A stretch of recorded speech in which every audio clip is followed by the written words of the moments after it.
Hello everyone. Just let's get this organized. All right. Am I going live yet? Yes, here we go. Okay. Hi everyone. It is Tuesday again and Tuesday chat time. Yay.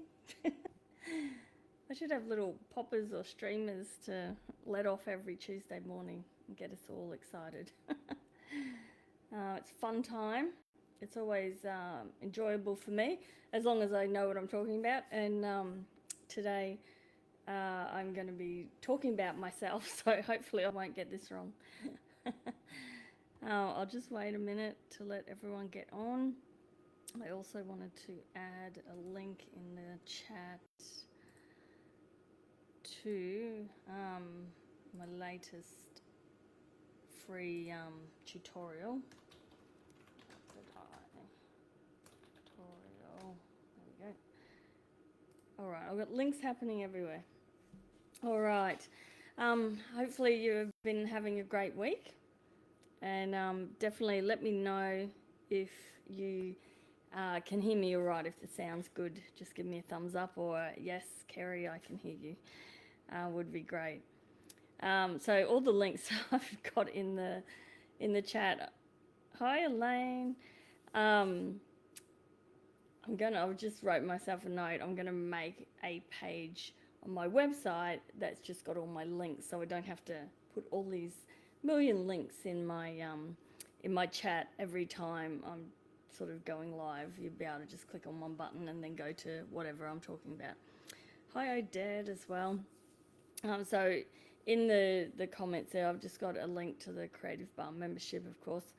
I always put that in there, which is my online art membership.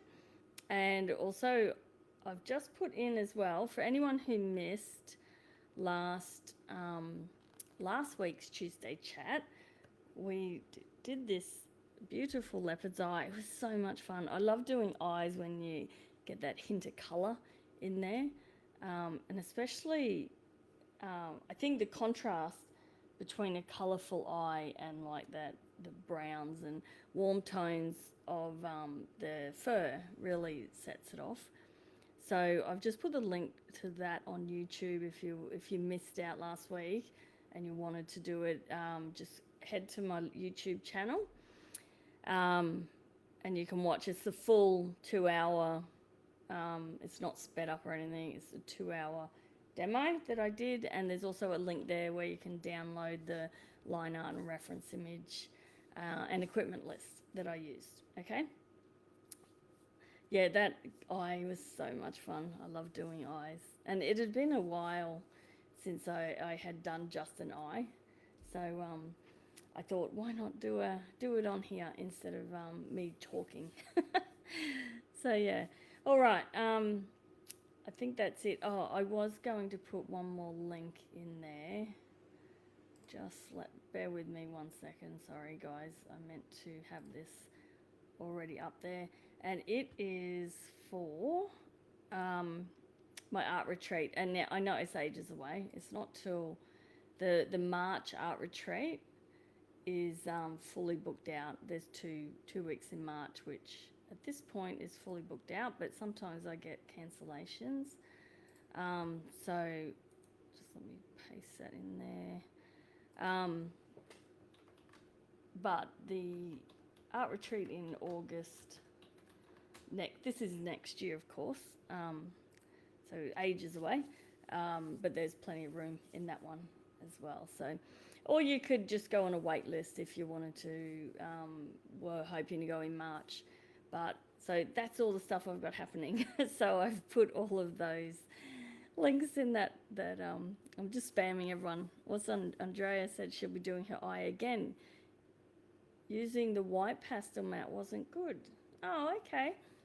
All right. Well, yeah, that'd be interesting, Andrea, to give that a go on a different colour and see. I did. Hi, Liz, as well. I did a Christmas dog. It was a beautiful fluffy dog with a Christmas hat on, and I did it twice. I did the full dog, but then I did just the hat, like his eyes and that, and they were on different papers. So the one was on sand coloured, and the one was on, I think it was on anthracite actually, so a dark grey. And even though I used exactly the same colours and I covered the paper, you could still see the different tones through it. So the warmth of the sand was definitely shining through. And the one on anthracite, it gave it a much darker tone. So even though we do cover our paper, picking those colours, the pastel paper colours, can really affect the overall drawing, like the feel of it. So if you want it to have a cool feel, then I would go with a cooler paper. Of course, a warm feel, a warmer paper. Oh, and it didn't lay very well. Okay, Andre, it shouldn't make any difference on the colour, on how the pastel matte layers. But in saying that, because it was white you used, you would have probably really covered the back maybe in the pastel stick. Because I used the brown, the sand, I could get away with just a really, really light layer of pastel stick. So maybe that could be why you might not have been able to push it into the paper as much, or it might have clogged the paper a little bit. That's all I can think anyway. All right. Okay, so like I said, which some of you probably didn't hear me because you're only just getting on, today I'm talking about myself. So I thought I'd just go through, I know everyone in my membership, of course, knows me, but you may not know everything about how I got to where I am. And I thought I'll ask some questions along the way and see if my journey has resonated with some of you, and if you feel the same, or you've gone on a very similar journey to me. And I just thought it might encourage everyone to just keep going at it. It takes a while, and I'm still far from perfect or far from where I want to be, but I am making a living just on my art. So, but I've had to diversify, of course, and teaching is one of those bigger parts of where I make money, and it's taken me, it takes a lot of my time, whereas I probably could make more money if I was selling my art more and pushing those sales, but that's a future problem, which I'll, there's only one of me, so it is a bit hard to run out of time a lot. I have all these million ideas in my head. You should see my to-do list, it's crazy. But I get there eventually, so, but yeah, so anyway, so my journey, so I've called it From Tree Change to Artist. So I thought it might inspire some that want to do more art, but also might inspire some that want to do a tree change, and try and get out of debt and all the rest of that sort of stuff, because we did that as well. So it's really opened up a lot of time for me, and we're lucky enough to semi-retire quite early. So we moved here. I'll go into this more, but me and my husband, we're both pretty much the same age. So we were not quite 50, 48, 49 when we sold what we had and had our tree change. So we kind of semi-retired quite early. And it can be done, of course. I'm living proof. All right, so I'm a mother, of course. I've got 3 kids. They're all grown up now, and I'm now a grandmother too, so I've got 4 grandkids as well.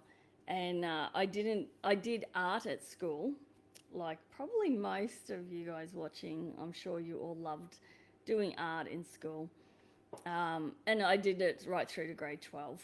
So, but I then did not go into art school. I wanted to do commercial art, but and I got accepted. Back then you had to sort of apply. It was a private commercial art company, and I applied for it, had an interview, all that, got accepted, and then they gave my mum the price, and she just said no way. So that was the end of my formal art education. So, but I went on and I had an amazing job. My first job was a face painter in if some of you might remember, Expo 88 in Brisbane. This is really testing you. So in 1988, Brisbane here in Australia held a World Expo, and it was the most amazing thing. And I got a job as a face painter, so I worked full time, and it went for 6 months. And honestly, I was getting paid more than what I probably got paid for years and years and years later. And I blew it all, so I didn't save a thing. So, which, if looking back, if I had been smart, I would have saved to be able to do that commercial art course that my mum and dad couldn't afford to put me through. But I didn't. I just, blew the lot. Every week we'd go out. I was 18, so we'd go out partying and all the rest. Bought whatever I want, clothes, all of that sort of stuff. But it was a really great time. And face painting, I've always been able to fall back on it throughout my life. If I've wanted to run a market stall or make a bit of money, I'd just go and do face painting at a market, and always made money. And I actually taught my daughter. She's now 28, and she does face painting now at markets. So and she's a makeup artist. So it was a great job and a great time. So, and then after that, I always knew, of course, I wanted to do something in the art field, and I was lucky enough. I had the opportunity to become a sign writer. No formal training, again, I just winged it. So it was right as the computers came in to sign writing, and totally changed the way sign writers work. So sign writing used to be a trade where, just like any other trade, where you were taught how to hand paint, and actually do the art side of it. But when the computers came in, it got rid of that whole trade, which was really sad. Some of those old guys that can hand paint the way they used to were amazing, but computers took over, and I happen to be one of the ones that came in on that computer era. So it was all with the vinyl cutters, which you all know now as the Cricut machines, are a very small version, but we used to have the big industrial vinyl cutters and make all our signs, and then the big industrial printers as well. Came into that. So I've spent pretty much my whole life as a sign writer, with our own business with my husband. That's my working career. So it's always been art related, and I really thank the sign writing, because I'm pretty good at getting a straight line and things level, and I can sort of see if things don't look right quite easily, and that's that whole 27 years of sign writing. I think that comes into play there. And some people think sign writing, that's a great career for an artist. And it was, but it's not. You don't get to use a lot of your artistic talent, put it that way, or creativity. Most people come in, they just want words, or they already have a logo. Sometimes we get to design logos as well, which was good fun. But most of the time people will just come in, this is what they want, and we just had to reproduce it. So not quite as romantic an idea for an artist as some people might think. But let me know in the comments too if you've spent you might be like me and getting back into your art later in life, but you may have had a job that kept those creative talents sort of going a little bit. Although I do find a lot of people in my membership and that follow me are either teachers or nurses or carers. It definitely seems to be that those type of people seem to resonate with me really well. I don't know why, but it's wonderful. They're all such amazing, caring people. So, all right. So that was my work life up until we sold everything. And then my art life, like I said, I did year 12 art up to year 12. And then, of course, when my kids were young, I always worked because it was their own business, but I sort of only worked 3 days a week a lot while they were really young. So while they were young, I had a bit of time on my hands, and of course I did every craft imaginable. So, paper towel, folk art. Folk art, I think, is where a lot of, maybe it's similar to me in that the folk art got me into the painting and acrylics, which I don't like acrylics at all now. But that then made me start to think, oh, you know, as I got better at folk art, maybe I could do a real painting, you know. I also used to make decorative photo albums. They're certainly not the go anymore, but when I was around my early 20s, um, making your own wedding album with all lace and things like that, that was sort of something I was doing as well. And I had a market stall. I've got some photos here to try and show. Oh, Andrea, you're a nurse and now an early childhood educator. Told you, told you a lot of my people are nurses and teachers. Yeah, so I had a market stall. I've always had a market stall. I don't know what it is about me. I'm always trying to make myself a bit of cash. That's just mine to buy what I want with. So I've just always done market stalls. So you know, whether I'm face painting or whether I was doing something else. So back then I had a market stall, a regular one at Caboolture, which is around where I sort of lived for quite a while. And I was making personalised house signs, believe it or not. Back then everyone wanted, there was, I don't know, everyone loved folk art and everyone loved that whole wood sort of feel, and how personalised house signs were all the go as well. And because we had the sign business, and because I painted folk art, so that I was sort of incorporating them both. Oh, let me just move, I need to make sure. So things like this. So people would tell me what they wanted. I'd have some samples. They'd tell me what they wanted, what colour they wanted it, what they wanted written on it. My husband would route out the shape. I'd do the lettering in vinyl, and then I'd hand paint flowers and things on them. So, you know, that sort of thing. These photos are horrendous. You know, and because we had we had a big table wooden engraver, so if some people would want that's actually engraved the name into there, and then I'd just do a little painting on the side. This is one's for Odette. Believe it or not, I even made my own photo frames and painted.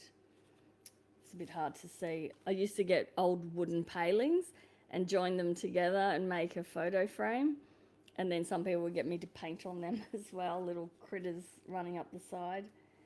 So that was like my market stall. That was like I incorporated my job into that, and I made money just for spending money, you know. A girl's got to have some spending money. You started your art journey, Susan, when you were made redundant at COVID. Yeah, was an awful time, wasn't it? And you're probably not the only one there. I imagine we had a lot of time on our hands, didn't we? And what better thing to do than to create? It takes your mind off all that craziness that was going on. And you could just focus on creating something beautiful. So, all right. So I was doing all my market stall, all that stuff. And then at night, I would do some workshops or some classes. So this was where, like I said, I was feeling like as I was doing more painting like that, I felt I could probably become a real artist, maybe. I've never ever wanted to, you know, be some well-known professional artist that sells their work for $20,000 and wins the Archibald and all of that sort of stuff. That really hasn't been a goal. It was just more taking myself more serious, I suppose, and being able to enter competitions and get recognised a bit that way, that I actually can draw and paint. So then I was doing graphite. I thought, okay, I need to learn to draw. So I went and did graphite drawing lessons, and luckily there was a lady not far from me that did weekly art classes at night, and she taught me pretty much the fundamentals of drawing. So she's the one that taught me how to do the value scale, and really she used to get us to block our values in, and I'll show you, see if you can see that. That was probably one of my first drawings it was one of our dogs, and you can see right, where the light is down the face there. So that's the shine. It was a black cattle dog. Well, it was a cattle dog, but it was quite dark. So that's sort of the light on the coat. And so you can see it's very blocky where I've got like dark, light, medium tones. And that's what she taught us to draw where we saw, like drew an outline where each value was. So it was more dark, medium, light. And then we'd go in and do the hair strokes over the top. And it was just it was a good way for me to learn to see value and the different values that way. It's something I probably should try and do a lesson in the membership just on that in the fundamental stage, on just trying to see, because I know once you're doing it a lot, the values are a lot easier to see. But I think when you're first starting out, those values can be a little bit tricky to see. So, and then so I was doing more graphite work back then. When's that? 09. There you go. 2009. But again, you can see I've got dark, medium, light. And then blending them started to come later once I sort of knew how to get those values in. And then I started to do things like this. Like, I don't do people now, but I used to enjoy doing faces and that, especially in graphite. I don't think I've really ever done any in pastels. We did one in the membership, but graphite I really enjoyed. So that sort of, I evolved and got better and better at doing the graphite. So, and that was where I sort of started off. Let me just check these comments. Recently retired vet. Love the animals, people, not so much. Art until third year of high school. The academia took over. Chris, I know exactly what you're talking about because my youngest daughter is a vet and she's been out of uni now for 2 years. But wow, what a lot of study, not any time for anything else. An amazing, I believe vets are like the hardest thing to learn because they've got to learn all the different animal structures, and that would come in so well for your art, Chris, because you would know those muscle structures and you know, the bones and everything, which yeah, I could imagine that would be really helpful. So some of our jobs, like I said, my signwriting became quite helpful in me being able to see things straight. That's about as helpful as that was, but probably colours and all of the rest of it as well. Bit of graphic design, commercial art was more my side, but yeah, something like being a vet, definitely you would, just knowing how the animals work and that would be so helpful. Okay, so where am I? So we got to the graphite drawing, so that's sort of where I started there, and then I started doing oils because I felt, all right, now I'm doing the graphite, I need to learn how to paint. And, you know, oils are the top medium. Also, you know, I thought at the time, everyone, to be an oil painter, to be able to paint in oils, I felt meant you're an artist. So that's where I went and started learning oils. And I was learning, there was a lady near me that I was just doing things like this. So you can see it's not that great. This is just a print of a larger painting. I like that composition though, but you know, I was learning. So the fur's not real great. He looks like he's got a line all the way around him. My leaves were all right. I didn't mind the leaves. But then I went and had lessons with Marcel at Brisbane. It used to be called Brisbane Painting Classes. It's now Biennate, something like that, because Marcel's French. And if ever you got a chance and wanted to learn oils, and you live in Brisbane, I would highly recommend doing Marcel's oil painting course. It's like 3 stages, I think we went through. And so we were doing things like this, apple, doing fabric. We did skin. Like, it was really, really great. Marcel's an amazing teacher. So then, yeah, so I went on and learnt oils. So I was mucking around with them for a while. I did a little bit in acrylic as well. Acrylic is not for me. It dries too quick. I can't deal with it. Same with watercolor. It's not really my thing either. I love oils, and I still love oils because you can keep working them. And I think that's why I love pastels so much, because I can keep working them as well. So by going to Marcel's classes at Brisbane painting classes, David Wells is a pastel artist that I was introduced to because he was running classes through there. And that's when I had tried pastel before, but only on dodgy paper, and I had no idea what I was doing. I did a bird, and it's hanging in my house actually, just as a reminder of sort of how far I've come, I suppose. But it's still alright. It's decent. It's on the wall. It looks alright. But when I look at it, I think, God, I had no idea what I was doing. But then David introduced me to the sanded papers, because when I did that first bird pastel, I hated it because I didn't like the way the pastels worked on the paper, and it's because it was that really dodgy cardboardy paper. So, oh, thank you, Cheryl. So yeah, so this was my first pastel. I found it. I went through the cupboards and found it. We did a dog and a cat. The cat, a friend of mine bought off me, but this was my first go on the Mitons Touch. So this is the same as Colourfix Original. So it's a sanded paper, and it's the first time I'd ever done pastel on a sanded paper. And the difference I achieved with this compared to my bird pastel is astounding. And this was all done in sticks.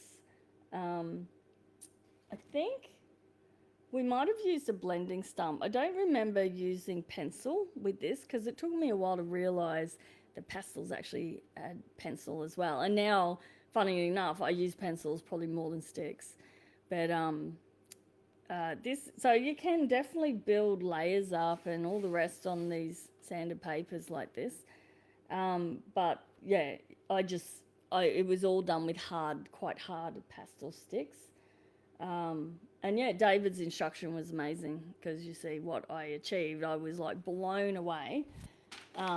I was so excited, and I just fell in love with pastels straight away. And then so I did a few lessons with him, learning that, and then I went and got large sheets because I seem to like working large, because back then I was using pastel sticks. It's really hard to work small with the sticks, so I worked large. And then I ended up doing the whole Dingo series, which was like this. This was really large though. I've just put one up in Harvey Bay as well, the size of them. And these were all on that Colourfix paper as well, using pastel sticks. Okay, I think I probably used the pencils maybe for the eyes. I might have got to that stage. And yeah, so these were sort of where my next stage went in my art career. It's not really a career at this stage. It was just me mucking around. Let me just read some of these comments. Jeanette, I loved art at school and took an additional exam to get into a secondary school that specialised in art training. You passed the exam, but my parents stopped me from going. I didn't pick up a brush or pencil for over 40 years. Early retirement forced by COVID, but taking up art again saved you. Yeah, I think our stories all relate, because, yeah, a lot of us wanted to do art, I think, as we left school, and our parents quashed the idea. So we then came back to it later in life. So Elaine, you dabbled here and there, then worked in Manhattan at a children's sportswear company that was a Disney licensee. You did some sketching when covering the switchboard. the art department asked you to do some lettering for the Mouseketeers, and Disney sent over thumbnails for the Rescuers. And I was asked if I could put together 2 scenes from the thumbnails. Oh my God. And they went on t-shirts. That's amazing. That's so great. That'd be a great resume piece, Elaine. Wonderful. So, yeah, we all, but we're now, the beauty is, I feel, especially myself and all my members, we're now really getting to enjoy our art. And they've all got me on their back trying to get them to keep going. So, all right. And then, since sort of doing that David Wells, I then fell in love with pastels, and I've done a few workshops. I'm a firm believer in learning off other artists all the time. So Lynn Diefenbach over here is an amazing Australian artist, pastel artist. So I've done workshops with her. Michael and Julie Freeman. I went to the Pastel Expo, did quite a lot of workshops. So if there's an artist traveling around that I love their work, I'll go and do a workshop with them, because you always got to keep learning, and you've got to, every artist has their own little tips and tricks. I know, even when, just with the leopard eye, I have, when I do a free one or a coaching week, I have beginners right through to advanced artists, and some of the more advanced ones will come away and say, oh, that was wonderful, I learnt this, like I didn't realise,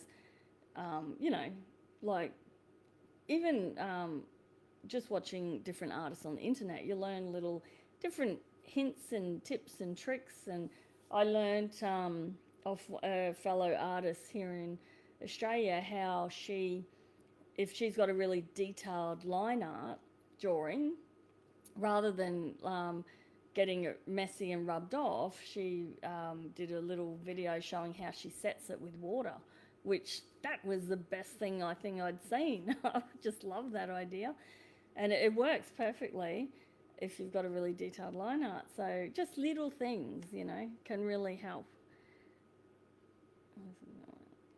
Oh, Elaine, you're now serious about your art. Yeah, which is great. You're serious about it now. And you're doing it more now, of course, especially being in the membership. We're doing the live sessions, all of that. So, okay, so one of my questions was going to be, who is self-taught and who went to art school? So, like studying art in university, that sort of stuff.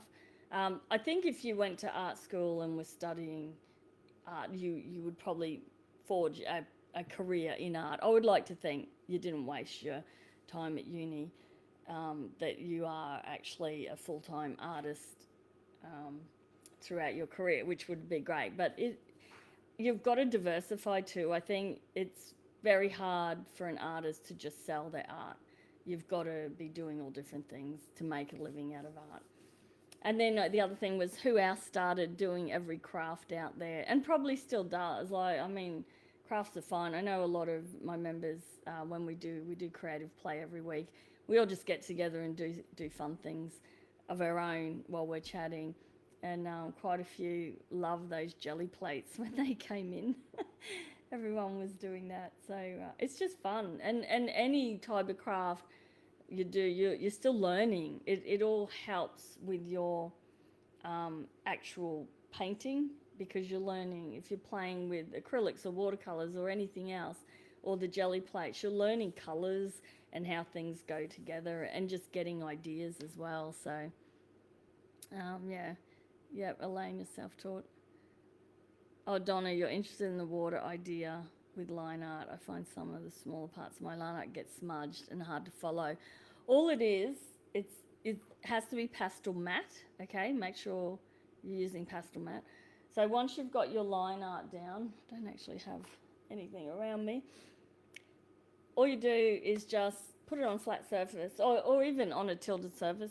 Just get a big wide brush and a little jar of water, and just get water on the brush and just go across, water, across, and work your way down.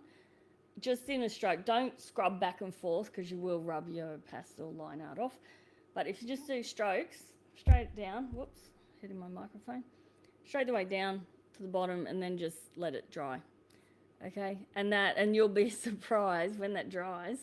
You'll be able to rub your hand all over your line art and it won't come off. But it still will blend in, no problem. It's a great trick. So, Susan, you love jelly plates as well. Yeah, it's they're so much fun. I didn't end up getting one myself. All right, so okay, so by this stage, I'm getting there. That's where I started focusing, like I said, just on self pastels and started to do my dingo series. Mainly with sticks. I started taking on pet portrait commissions as well, because with most animal artists, you'll find once your friends and family start to see that you can draw animals, and so I was doing dingoes, so people, of course, figured I could draw dogs. So that's when you'll start to get asked if you can do a pet portrait, and then your pet portrait business will build word of mouth if that's what you want. I do believe it's the easiest way for an animal artist to make money. So if that's what you want to do, they can be quite difficult. But so pet portraits I did my big dingo series, which I ended up doing. I think I did 7 all up in the series, and each one was funny. I did that. This one is called Misunderstood. It was my first one. I did it for my husband. He loves dingoes, and it's got a reflection of a 4-wheel drive in its eye. You can imagine it's really big, so you can see that reflection quite easily in the original. And I entered it into an art competition down in Canberra, and it was all about sort of threatened species, that sort of thing. And these are Fraser Island Gari dingoes, so they're sort of the purest dingo in the world. And I had a whole blurb about it, and I said to my husband, it's got to be for sale if I send it down. So I said, I'll put 2,500 on it, and I said that way it won't sell. And it sold the first day. So he was pretty devastated. I was so happy. I bought myself like a beautiful set of pastel sticks and all the rest with the winnings. And but so I went on and I did 7 more all up, or 6 more all up. And each one I was sharing just on Facebook. And I was sharing with, when you're trying to sell work, don't just share it on an artist Facebook page. I get a lot in my Drawing Wildlife and Nature Beginners to Advanced Art Facebook group. A lot of people sort of share their work, and which is great, of course, but when someone puts up, would you like, buy print or it's for sale and all of that, you're targeting the wrong audience. It's not other artists that want to really buy your work. You want to target, like I targeted dingo lovers, and each dingo was sold before I'd even finished it. So think about what you're painting and the people that love it, not necessarily other artists. So that's just another tip. So anyway, so my dingo sold. That won. It also won the best use of media in that whole competition as well, which was great. And yeah, I was really immersing myself in the art world. I was volunteering at the Redcliffe Art Gallery because I lived around the northern suburbs of Brisbane. And yeah, just really getting into that art world and starting to sort of get inspired and, just be part of that whole community. So I'm just going to read a couple more. Please do another dingo with us. I am actually, Chris. I'm doing a whole series of them. They're all around me at the moment because I'm working on a series. It will be in 2026. I've got a solo art exhibition, so it's all about Gari. So it's going to have a lot of dingoes in it. So yeah. All right, Lee said a lot of self-teaching, then a workshop with Lynn Diefenbach as well. Yep, huge step. If you ever get a chance to do a workshop with Lynn, I would highly recommend it. Expert Caloundra. Yeah, every experience, like you said, is a step forward. Farley doodled till 1 to 2 years in high school, then 15 years later started with pastels. And then you started again all over. Did art right through high school. The kids, were little. My friends and I met once a week to do art and craft. That's amazing. Such a great idea if you can get together as an art group. Liz does a weekly art group here. She organised everyone to get together, which is wonderful. Evelyn, your mother was an artist and only started in the 60s, yep, and you discovered you could draw 2 years ago, so I'm enjoying graphite.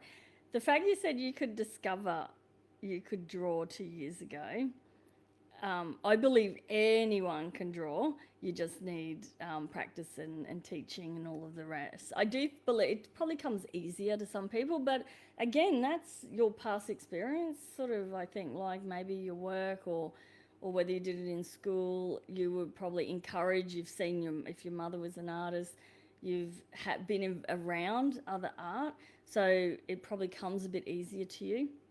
But I'm also a firm believer of anyone can learn 100%. You've got many mediums and you're trying them all. Yeah, and another thing, try them all and you'll find the one you love and then focus on it. That was the thing I didn't mention. When I did focus on pastel, my work just improved.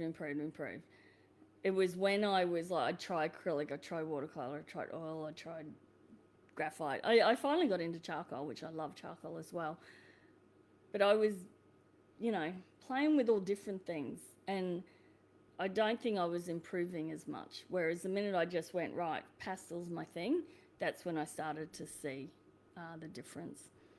So Michelle, you're 59 years young, started your art journey 12, 13 years ago when I lost a dog to the Rainbow Bridge. Needed the distraction for your mental health. Perfect, yeah. And you did your dog's portrait, yeah.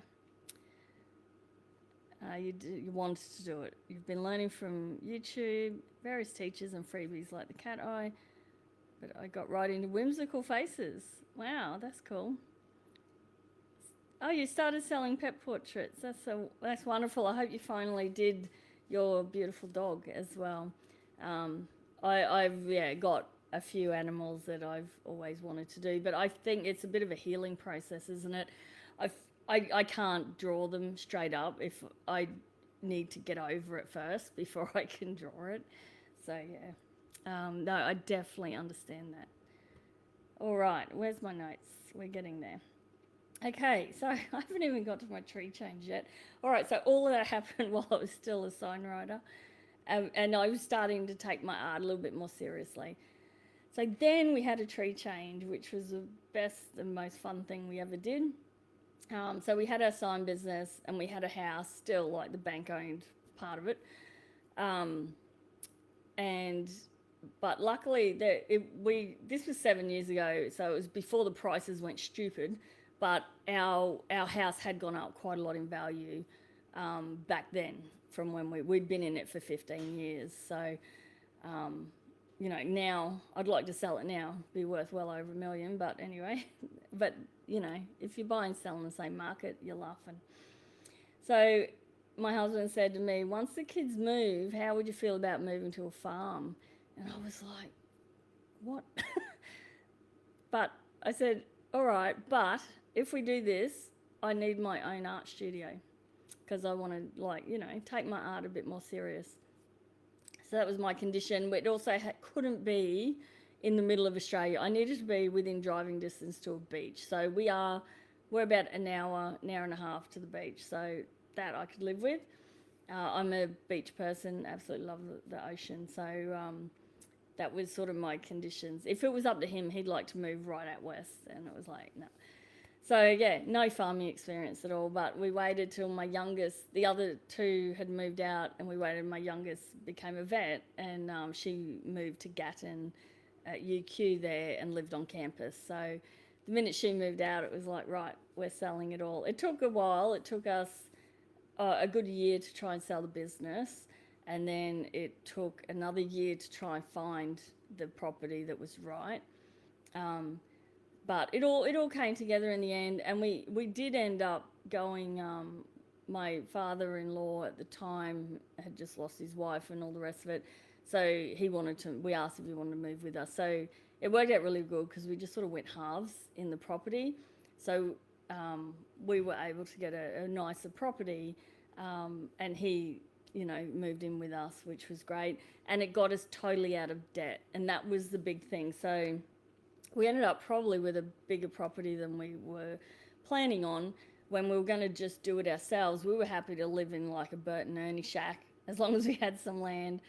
And we owned it. That was it. We didn't want any debt. And then, of course, we don't have a lot of expenses. The minute you move out, when you're on tank water, we've got solar, battery, all of that stuff. We kind of could be self-sufficient. The dream was to be self-sufficient. I learned all about permaculture and wanted to, grow our own food, no chemicals, all of that stuff. We tried that for a couple of years. I got right into the whole farming thing.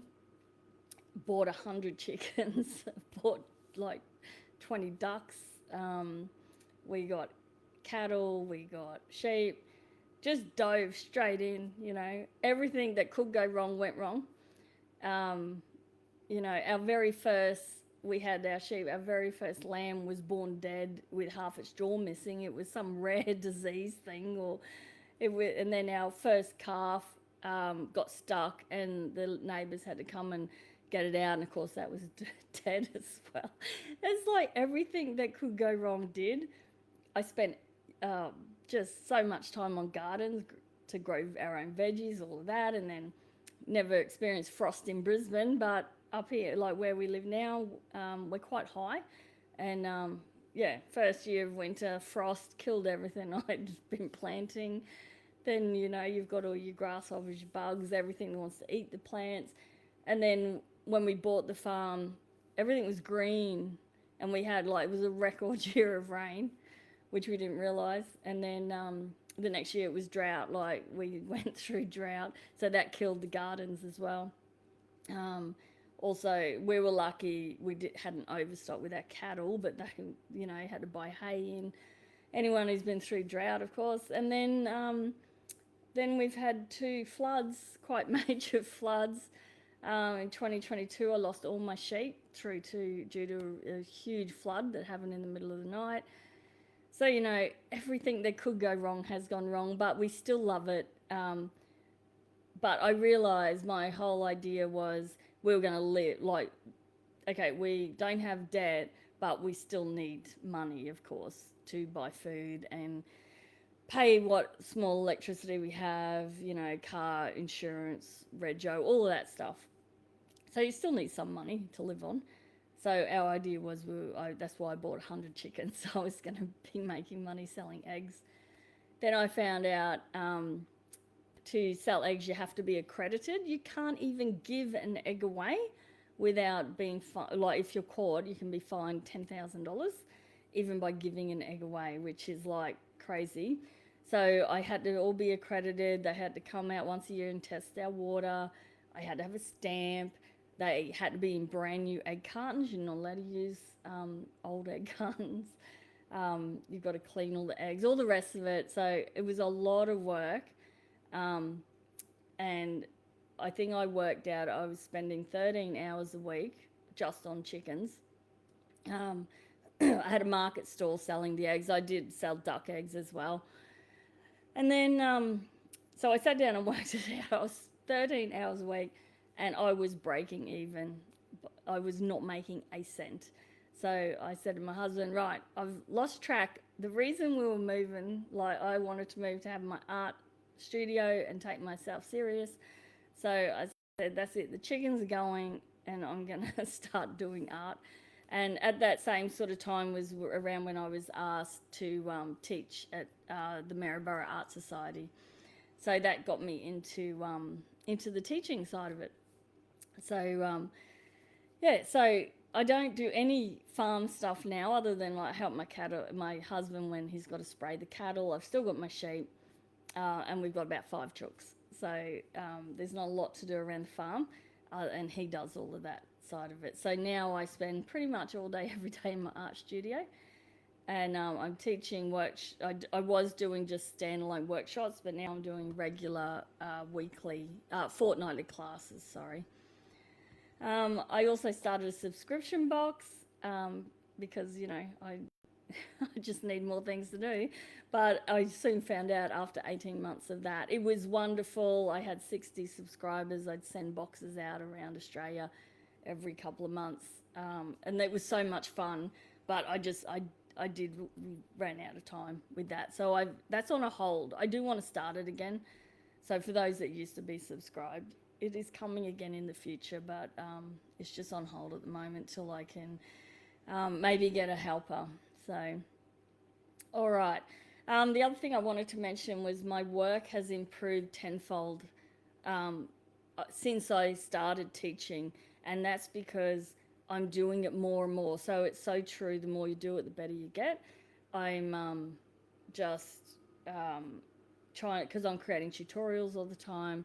I'm helping others in my in-person classes. So I've seen my own work really improve a lot. But I'm kind of living the dream. I'm emerging myself in art. I'm going to galleries. I'm around other artists all the time, filling that creative bank in my head, and I'm always being inspired as well.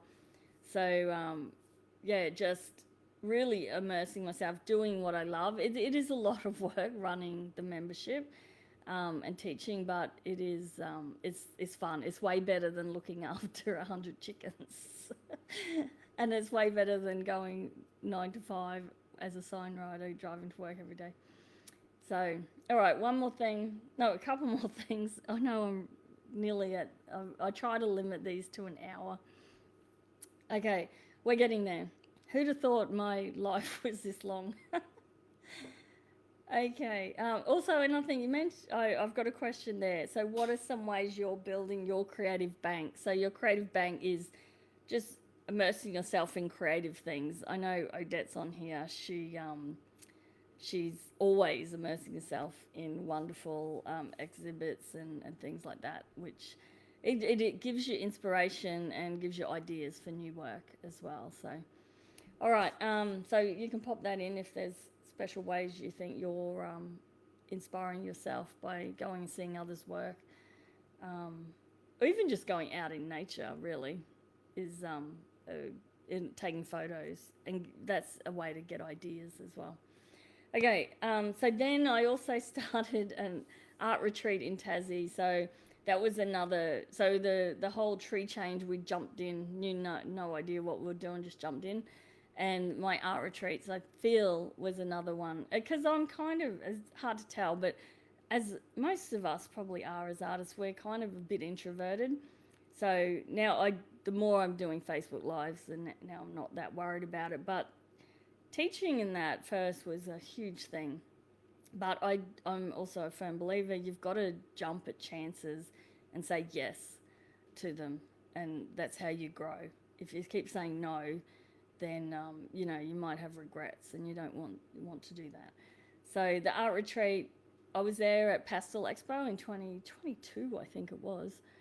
And Gillian from Artable had a little stand there, and I thought, I'd love to teach art at retreat, and never done one, of course, but thought it sounded amazing.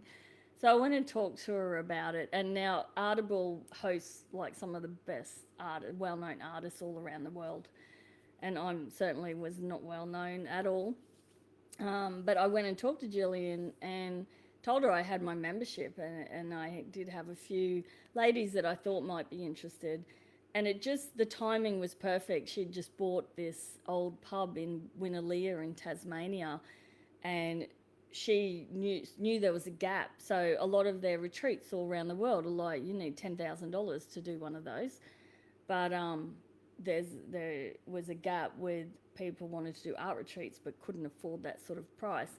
So she bought this little pub and was turning it into a retreat.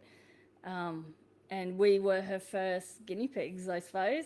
So, I managed to, she said if I could get 5 people together, we could go there and do it. I think I ended up with 5 or 6 decided they wanted to come and do the first art retreat with me in Winnaleah, and like I said, it was Gillian's first one there in the pub, and it's grown ever since. So we're now up to I'm selling 2. We've sold out 2 we this will be in 2025 is our third year of doing them. So the March ones are fully booked out, 2 back-to-back weeks, and then I'm got a third one in August. So just so much fun, and it would never have come about if I just didn't. I was so nervous going up and talking to her because I thought she's probably going to think I'm stupid. Like, who am I? Why would anyone want to come to an art retreat with me? But I knew I had my members from my membership that I was sort of confident I might be able to get 5 of them together to do this. So, and it happened, and yeah, it's just the best thing and so much fun. I look forward to it every single year. And then, yeah, I just got accepted in that Hervey Bay Regional Artist Spotlight. So that was another achievement for me, being accepted in there and, again, immersing myself in the local art world up here. And then next year, I'm touring Australia. It's an art tour. No, it's actually not. Me and my husband are going to travel around Australia a little bit next year. But I want to teach classes and have member meetups as I'm going. So I'll definitely post if I'm coming to a town near you. And then in 2026, I've got my first big solo exhibition, which is what I was saying earlier. I've got, it's called The Colours of Gari. So it's all to do with the dingoes, those beautiful reds that they're in their coat, and just those sand colours, the earthy tones. And then the wreck over there, if you've ever been there, there's all the reds and rusted colours, but it's got like bright green moss and just the contrast. So the whole exhibition's going to be on that. So, all right, would you consider running an art retreat in other states? Janet, the only thing with me running art retreats is I don't do them. So I don't have to organise them. So Gillian does it all. I think Artable do ones on the Gold Coast, so that's probably an option. I could talk to her about that. I just want to go and teach. I don't want to have to organise where everyone's sleeping the night, the caterers, all that sort of thing. I just want to go and be the teacher and enjoy the experience and have someone else do all of that and organise the cleaning and everything. So I would do other states if someone else organised it for me and just said, these are the dates, come along. And so it's definitely something I've got here future goals, and running retreats all around the world is a definite goal because I now have members throughout the world. I would love to go over and be able to do a retreat or even some classes and actually just get to meet some of my members face to face. So that's a future goal. All right, another question. How many hours a week do you spend creating? So this, I just thought, just pop in a number, but this will show that there is such a variety, and it doesn't matter, like you can't compare. I get a lot of people that sort of go, oh, but they're improving more than me. And it's like, but they're probably putting 10 hours a week in and you can only do 1 hour. So you've got to just put what you can do, but try and prioritise your art more if you don't think you're doing enough. And it's not just about finding time to do it, it's actually doing the art, because we all procrastinate, don't we? We'll go, all right, I'm going to spend an hour, I'm going to wake up early and do an hour every morning before the day goes. And we'll get up and start cleaning our art studio or something, or start looking for reference images and spend a whole hour on Pixabay, things like that. So you need to put the time aside, but actually do the art. All right, it fluctuates. So I know some of us only get an hour a week, others like me, I consider I'm in my art studio every day. I don't really draw every day. I know Farley, Elaine, not so much, but I know Farley, you're very focused and gets quite a lot of art done. But you can see the improvement. Farley's in the membership and he's, Elaine as well, but it's kind of clicked with Farley especially, and the improvement's been huge. Yeah, you like to plan, life gets in the way, 100%. Okay, so that is my whole art journey. My future goals are to finish my exhibition paintings for 2026. I'd like to create merchandise for the exhibition because, like I've been saying, you can't just sell your artwork, you've got to have other things. So, merchandise, so cheaper things like mugs, prints, tote bags, all that. People come in to see an exhibition, they might not be able to afford $2,000 for a painting, but they can afford $30 for a tote bag, maybe.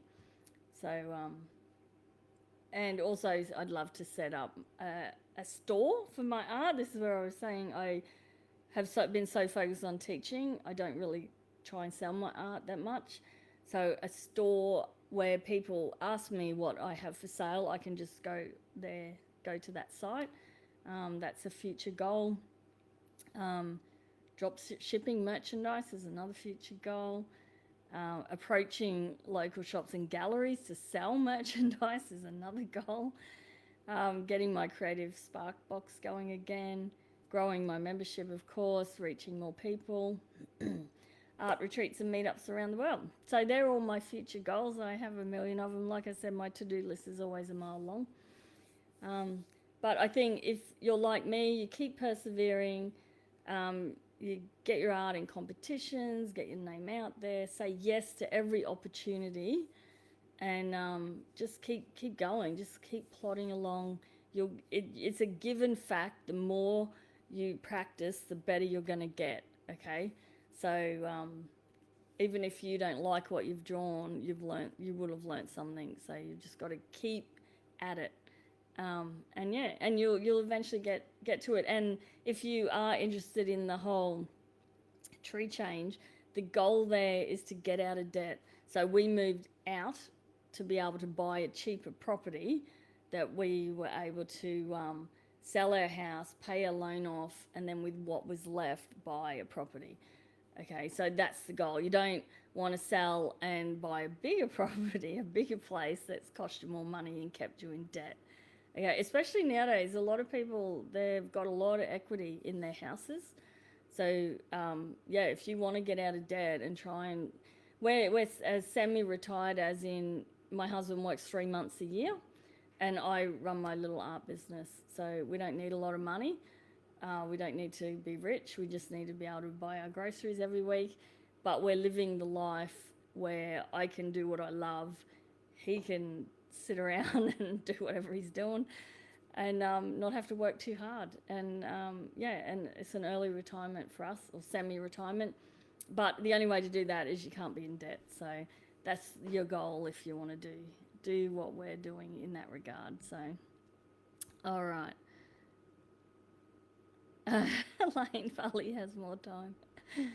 I try and spend some time on my art every day. That's great, Victoria. Yeah, even if you can, like I said, just even an hour a day, you will see huge improvement. All right, guys, so that was one of my longest Tuesday chats, but now you know me and how I've gotten to where I am, and still growing, of course, growing heaps.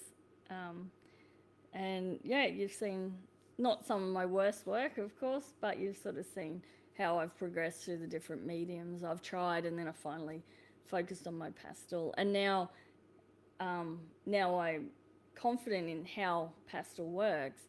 Now I can start exploring and pushing it even further, which is what we've been doing with, I can't reach it.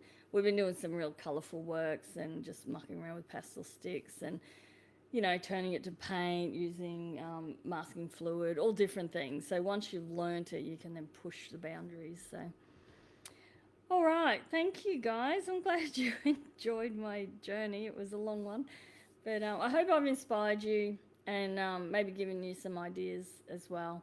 And yeah, just focus and keep plodding along, and you'll get better and better. All right, guys. I will see you all next week. I'll talk about something more art related next week. This sort of was, I suppose. So, and yeah, don't forget, if you haven't done the leopard's eye and want to have a go at it, scroll through the chat and find the link to my YouTube video, and you can go and check it out. All right.